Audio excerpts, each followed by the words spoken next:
essa figura maravilhosa. Eu quero que ele venha mais pra cá um pouquinho, pra ficar bem coladinho comigo. Vocês vão saber quem é, viu?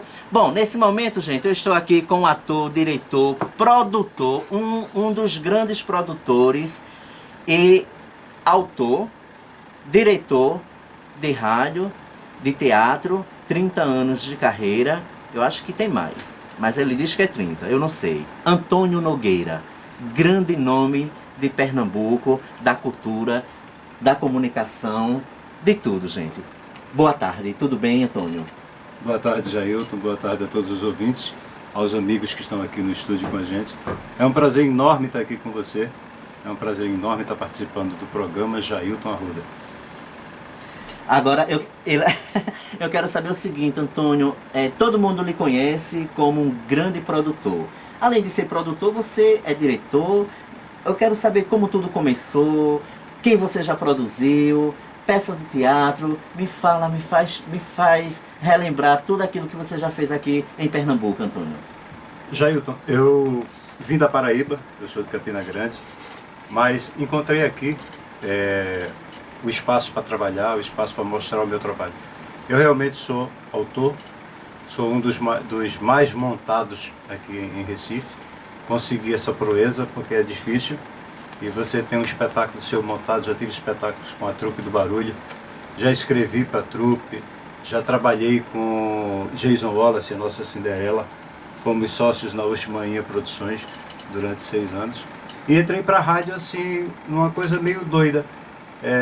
Jason me ligou e disse: Nogueira, me chamaram para fazer um programa de rádio e eu preciso de você para escrever para mim. Aí eu, vamos embora, vamos lá, vamos ver o que é, né?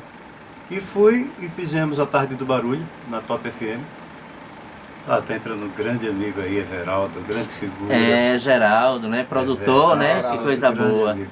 Tudo bem, né? Então, fui para a Top FM para fazer a Tarde do Barulho, que na época tinha a Cinderela, a história que sua mãe não contou. Certo. E reunimos o elenco da Cinderela na Top FM para fazer a Tarde do Barulho.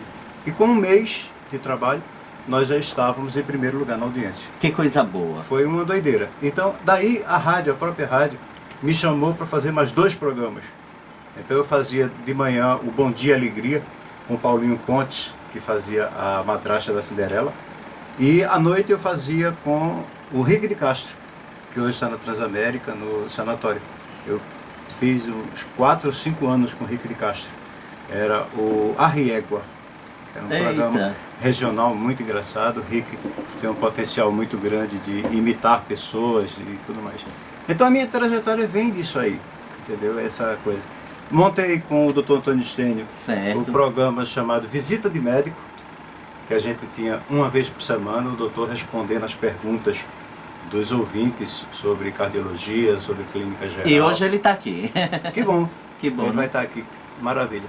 E fomos fazendo, até que me aventurei em fazer um programa com locução minha também. Nós tínhamos o Cor de Rosa Choque, que era um programa interativo interessantíssimo. Fazíamos eu e o Ramatiz Nepomuceno, que é a Lady Tininha. Hoje está em Caruaru, então é um dos grandes atores de Caruaru. E muita gente começou aqui comigo, né? Já levei muita gente para o palco, eu dou oficinas de teatro também. Já dirigi a PM de Recife, é um mérito que eu tenho. Durante 2 anos seguidos eu fiz a coletiva de arte da PM. Você tirar soldados, policiais militares que nunca pisaram num palco e tirar deles toda aquela vestimenta, aquela farda, aquela coisa e botar para eles fazerem teatro. Foi uma das grandes experiências da minha vida. Que coisa boa. O Douglas, tinha alguma pergunta aqui para o nosso produtor, né, autor? Alguém está interagindo aí no nosso grupo? Ainda não, né? Ainda não. Ainda não, né? Mas com certeza, daqui a pouquinho, o Gil Campos, muita gente vai estar querendo saber um pouco da história, porque é cultura, né? A nossa luta é muito grande. Fazer cultura nesse país é complicadíssimo. Eu faço um trabalho paralelo com projetos para a Lei Rouanet, que é o projeto que deveria incentivar a cultura, que deveria, e que a gente luta, aprova o projeto e não consegue captar os recursos. Gente, eu participei, aqui eu acho que eu posso falar, né? Claro, pode ficar à vontade. Olha, eu participei da Rádio 102 FM, na época que tinha um programa... Manhã de Primeira. Manhã de Primeira, com o comunicador Joélio Alves e a produção minha, sua, os textos né? meus também. Textos seus, e eu tive o prazer de fazer o primeiro quadro, que era um amigo do rádio. Amigo do rádio. Qual foi a importância de fazer esse quadro? Era justamente para quê, Antônio? Ó, vê bem, quando eu criei o Manhã de Primeira, eu criei o Manhã para ser uma coisa diferenciada. Certo. Ele era um programa diferente do que já existia na grade, na mídia e tudo mais. E eu pensei muito, nós temos uma grande afinidade entre produtores, locutores, pessoal da técnica e tudo mais, mas que as empresas não se interessam por isso. Certo. Elas não se interessam em ver os locutores juntos e misturados. Isso. Elas querem ver o pessoal distante. Então cria-se aquela coisa de, eita, são inimigos. E o ouvinte nosso, eita, será que fulaninho da rádio tal vai para o outro, não sei o quê, como é que eles... Não, a gente se fala, nós somos amigos, a gente tem uma convivência muito grande. Então eu quis levar isso para o rádio. Então criei o Amigos do Rádio, que eram os nossos amigos que estavam nas outras rádios. Inclusive, muitas pessoas, personalidade do rádio, foram para lá. Muita gente. Então, de repente, o primeiro foi você. Foi verdade. O primeiro foi você. Eu lhe agradeço pelo carinho e por você ter me indicado para fazer esse quadro. Eu nem indiquei, eu intimei. Foi verdade. Eu intimei. Eu digo, Jailton Arruda aqui com a gente e tudo mais. Então, logo em seguida, nós tivemos pessoas que jamais estariam num programa de outra pessoa. A gente levou o Eduardo Lima da Rádio Clube. A gente levou Lina Fernandes, que tinha feito com a gente a Tarde do Barulho na Top FM. Ela que é diretora de rádio e TV. Diretora do rádio e TV da prefeitura. Nós levamos Lina, nós levamos o Ciro Bezerra. Quer dizer, nós levamos uma série de pessoas que tinham história dentro do rádio, tinham história para contar. Então sentar, por exemplo, junto do Eduardo Lima. Eduardo tem um programa na Clube, na madrugada da Clube. E sentar com o Eduardo, eu já tinha trabalhado com o Eduardo em outro programa, em outra época. E essa coisa desse quadro, sabe, me dava muito prazer. É ter os meus amigos, entendeu? Perto dentro do meu programa. E mostrar para as pessoas que não tem rivalidade. Que não tem rivalidade nenhuma, que tem muita amizade, que tem muito carinho. Entendeu? Tem essa coisa entre a gente. Então hoje você está aqui no quadro Juntos e Misturados. Tô aqui, tá vendo? Juntou, misturou e você me trouxe para cá. Então essa coisa, eu acho que nós temos uma responsabilidade muito grande como comunicadores. Isso. A gente tem que passar verdade, a gente tem que passar notícia, a gente tem que passar coisa ruim, mas a gente tem que passar de verdade, né? Então eu sempre tive essa preocupação com os trabalhos que eu dirijo, com os programas que eu crio. Para você comentou do Manhã de Primeira, nós tínhamos um quadro no Manhã de Primeira que até a diretora da rádio parava para escutar, que era a música da minha vida. Nós recebíamos as histórias dos nossos ouvintes. Eu me lembro. Que tinha uma história, eles relatavam a história deles e no final eles pediam para tocar aquela música que era a música da vida deles. Ou seja, era uma história verídica que eles queriam reviver. Exato, reviver. Então, aconteceram coisas assim muito absurdas com a gente. Sendo narrado, né? O Joélio lia a carta que eles mandavam e depois a gente tocava a música que eles pediam, que era a música da vida. Toda ideia sua. A gente criou essa O que história. mais te marcou nesses 30 anos de produção, de teatro, de tudo? Olha, eu tive momentos muito bons dentro do teatro, mas tem coisa assim, eu passei praticamente pelos maiores humoristas de Recife. Eu escrevi para Luiz Lima, entendeu? Luiz Lima, que foi o grande humorista dessa terra. E uma das minhas maiores alegrias foi essa coisa de Lima. Eu estava na época com ele, trabalhando com ele num espetáculo chamado Mistura Brasileira. E ele soube que eu estava escrevendo um espetáculo infantil.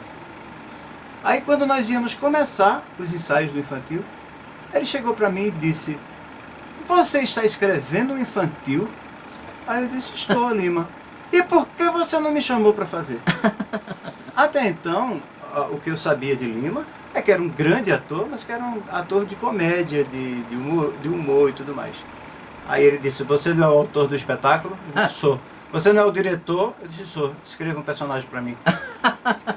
E eu escrevi, e Lima fez uma temporada maravilhosa. Foi o primeiro espetáculo infantil dele comigo, entendeu? E ele fez divinamente, maravilhosamente bem. Uma outra coisa que eu passei depois por Jason Wallace, Certo. né, pela Cinderela, pela Vagiane Coqueluche, que é o Júnior Barros. Nós fizemos juntos Freirigas, que é um dos maiores sucessos do teatro pernambucano, sucesso de crítica, sucesso de público, né? E eu acho que tem que se ter humildade na vida. E um dos maiores exemplos de humildade que eu recebi veio de Luiz Lima. Nós fizemos um espetáculo, eu escrevi um texto para ele, em que ele fazia uma aeromoça. Ele descia na plateia, fazendo a aeromoça, como se estivesse servindo as pessoas, conversando e brincando. E um dia Lima ligou para mim e disse, Nogueira, posso lhe pedir uma coisa? Eu disse, diga, Lima, o que é? Você permite que eu use o seu texto para fazer um trabalho? Lima, pelo amor de Deus, eu escrevi para você, é seu, use à vontade. Ele disse, jamais usaria se você não permitisse. Que coisa boa, né? O respeito, o carinho e a humildade, né? A humildade de um grande. Ele foi, eu digo para você com sinceridade, o maior ator humorista desse estado. Bom, como eu disse aqui, né? 30 anos de produção, de teatro, o que falta você fazer ainda? Porque, gente, 30 anos não é 30 dias não, viu? Olha, eu digo para você uma coisa, faltar o que fazer, ainda falta muito. Eu ainda quero fazer muita coisa, entendeu? Eu nunca estou satisfeito, eu quero estar sempre criando, sempre inventando. Há 2 anos atrás eu entrei numa nova seara, eu comecei a escrever espetáculos espíritas. Eu escrevi Os Mistérios da Luz, que foi montado por Flávio, da Trupe do Barulho. E o espetáculo foi lindíssimo, teve uma receptividade maravilhosa. Eu já estou com Mistérios da Luz, a continuação pronta. Eu quero fazer novamente, quero dar continuidade a esse trabalho. E não vou deixar de fazer meu teatro nunca, entendeu? Vou continuar fazendo rádio, continuar fazendo... O que aparecer eu vou fazer. Bom, eu estou aqui ao vivo com o grande mestre agora, né? Antônio Nogueira, produtor, autor, radialista, tudo junto, produtor. Antônio, eu queria te fazer aliás, eu quero te fazer uma pergunta diante dessa crise que estamos vivendo. Como é que você vê os trabalhos, os artistas, a cultura, tudo junto, né? Que afetou todo mundo. Como é que você vê isso? Mas vê bem, Jailton, o grande problema é o seguinte. Nós vivemos numa terra chamada Terra do Caranguejo. Alguém vai subindo, o outro vai lá e puxa a perna. Alguém vai subindo, o outro vai lá e puxa a perna. Há um descaso muito grande do poder público com a cultura. Hoje nós praticamente não temos teatro para trabalhar. Porque os teatros que nós temos estão todos sucateados. Qual a carência que estão você acabados. acha que tem? Eu acho que primeiro falta bom senso. Entendeu? Eu acho que falta Das bom pessoas senso. competentes. E por conta de todos esses escândalos políticos, econômicos e tudo mais, quem mais sofre somos nós. Entendeu?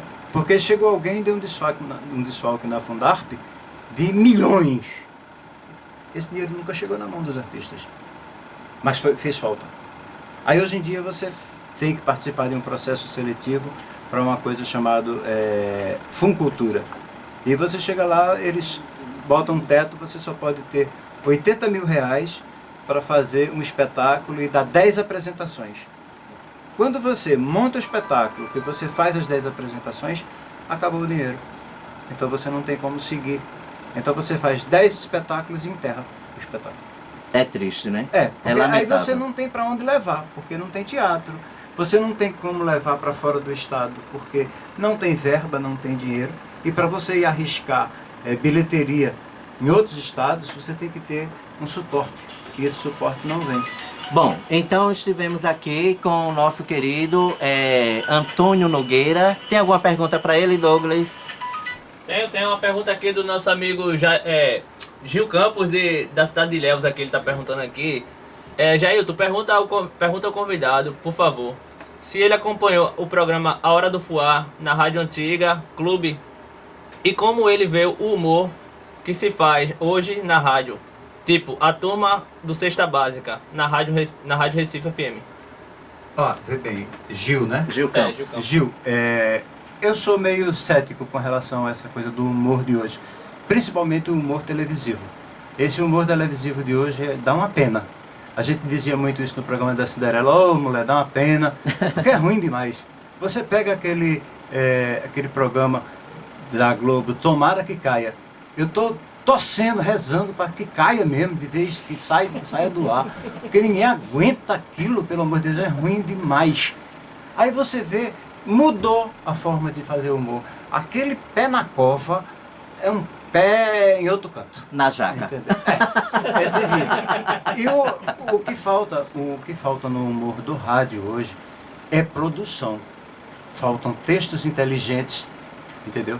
Eu convivi com algumas pessoas, com outros programas que não tinham muito a ver comigo e que eu sempre disse, não vá por esse caminho não, vá por esse. Porque gritar, chamar palavrão, isso não é humor, entendeu? Isso não é humor. A gente aboliu isso no teatro já há muito tempo. As pessoas adoram, as pessoas gostam. Mas quer dizer, você não faz humor agredindo o outro. Verdade. Você não faz humor, né, gritando. Você não faz humor chamando palavrão. A única que podia fazer isso era a Desi Gonçalves, não era? Desi Gonçalves, porque Desi Gonçalves, pra ela não era palavrão. E ela disse que aprendia com as crianças.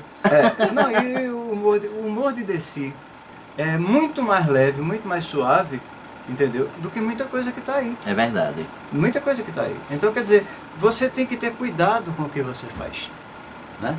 Isso pra tudo, né, Antônio? Para tudo, para tudo. É a responsabilidade que eu falei para você. Isso. Nós temos essa responsabilidade porque do outro lado tem um ouvinte que você não sabe quem é. Verdade.